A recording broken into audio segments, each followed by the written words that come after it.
life can throw you some curves.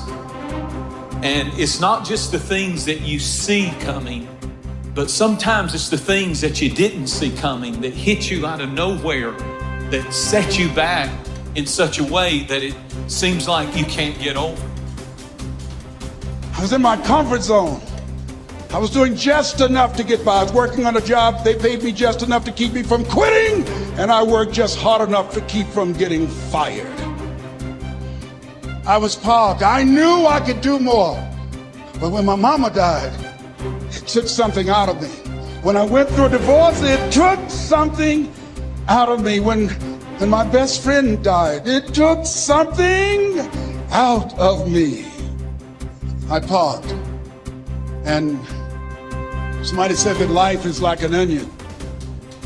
You have to peel it one layer at a time. And sometimes you cry.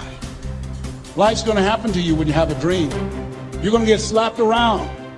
And don't take it personal. Don't ask, why did this have to happen to me? Why not you? Who would you suggest? You wanna give us some names, some email addresses? And don't tell everybody. 80% don't care, and 20% glad it's you. It's called life. Suck it up and move on. Get over it. No one's coming to save you. No one's coming to save you. The only person that's going to make a drastic change in your life, whether that's physically, mentally, emotionally, spiritually, the only person that is going to dig you out of your hole is who? You. You have to do it for you.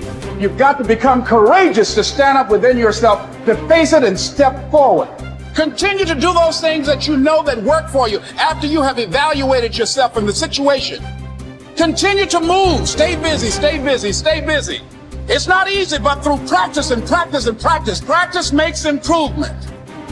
You have absolutely nothing to do with what happened to you. It's not your fault. But if I come back a week later, you're still on the ground. If I come back a year later, you still on the ground, that's your fault. If you get knocked down, there's nothing you can do about it. But getting back up has every single thing to do with you. And you will promise me that from this day forward, you will not be defeated.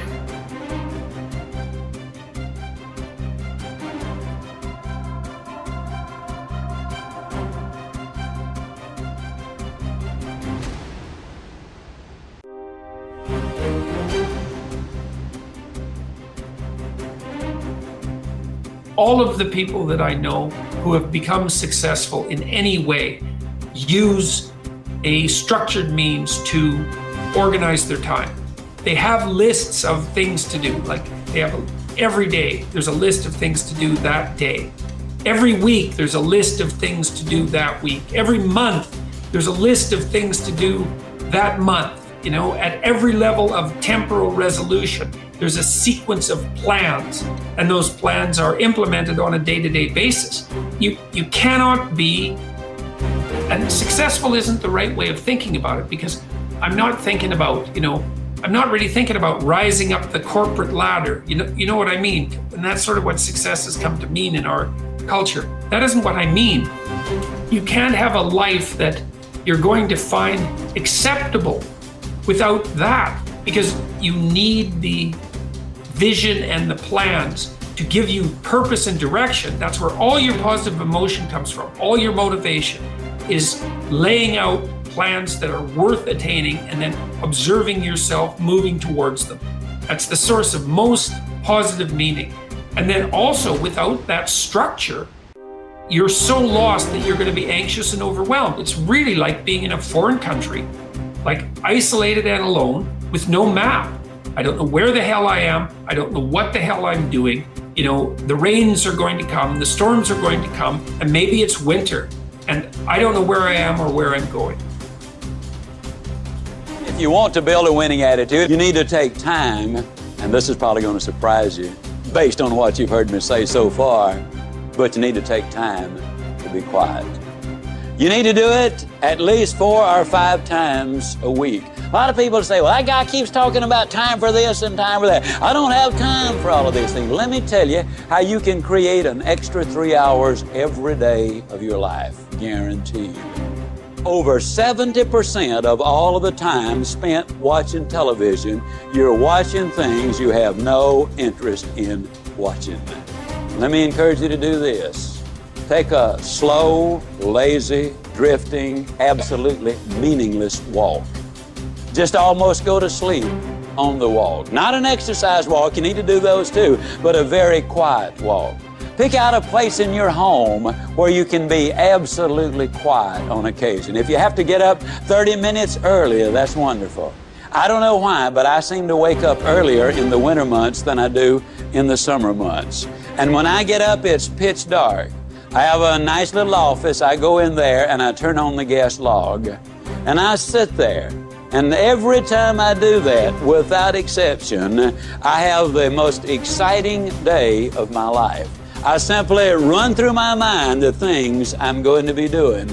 As you plan the day, as you think of all of the things we've got to be excited about, it really does renew your energy and it gets you excited about the day. Now let me tell you something. This is going to be one of the toughest things you'll ever do. When you sit down saying, well, I'm going to sit perfectly quiet for 20 or even 30 minutes, you will think of 2,868 reasons or things that you've got to do. You try to decide, do I raise the window or lower it? Do I turn the heat up or down? Do I cut the air conditioner off or do I turn it more full blast? Do I really need to go to the bathroom? Am I going to get me a cup of coffee? What is that noise against the outside? Maybe I better check up on that. Resist the temptation.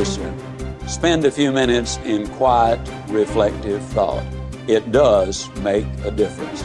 Take time to be quiet. We actually have a biological instinct for meaning that orients us in the world.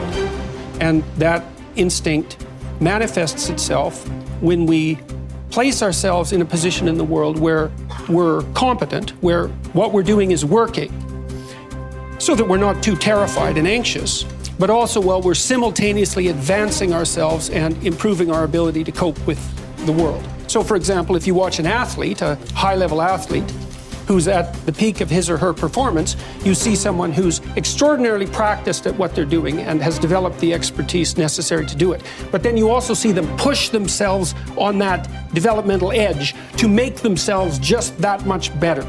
And that function is associated with an intrinsic sense of meaning. And whenever you see anyone manifest that, you are automatically drawn to it. You see that when an actor pushes him or herself beyond their limits. You see that when someone speaks extemporaneously and manages it extraordinarily well. And I'm trying to help people understand that this meaning is a true phenomenon. It's not a secondary thing. And also to point out that most of the time, that meaning is associated with the adoption of responsibility. Well, you know, there are remarkable people who come into the world from time to time, and there are people who do find out over decades-long periods what they could be like if they were who they were, if they spoke their being forward. And they get stronger and stronger and stronger, and we don't know the limits to that. We do not know the limits to that.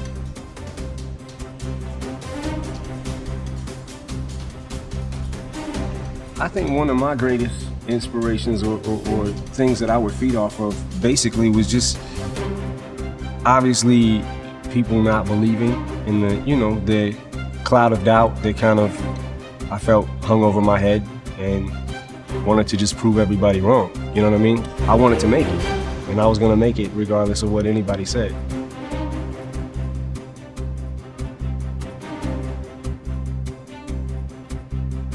I outlasted the pain. When I was sleeping in those abandoned buildings, I kept telling myself, one day you'll be a homeowner. Every time I walked into that abandoned building,